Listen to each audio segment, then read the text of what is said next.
Hi guys, இன்னைக்கு எங்கள் வீட்டில் நண்டு சூப், நண்டு ரசம்னு கூட சொல்லலாம். இது சளிக்கு ரொம்ப நல்லது, குழந்தைங்களுக்கெல்லாம் கொடுக்கலாம். இது எப்படி செய்யணும்னு வீடியோவில் சொல்கிறேன், வாங்க வீடியோக்குள்ளே போகலாம்.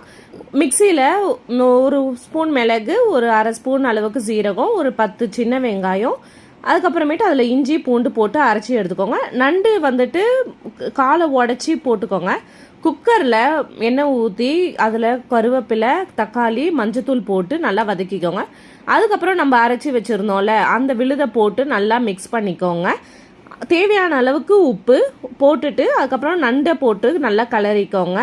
தண்ணி வந்துட்டு உங்களுக்கு எவ்வளோ தேவையோ அதுக்கேற்ற மாதிரி ஊற்றிக்கோங்க. 4 விசில் போட்டு எடுத்துக்கோங்க. இப்போ நம்ம திருப்பியும் அதை ஆன் பண்ணி கொதிக்க விடணும். இப்போ கொத்தமல்லி, கருவேப்பிலெல்லாம் போட்டு நல்லா கொதிக்க விட்டு எடுத்திங்கன்னா சூடான நண்டு ரசம் அல்லது நண்டு சூப் ரெடி.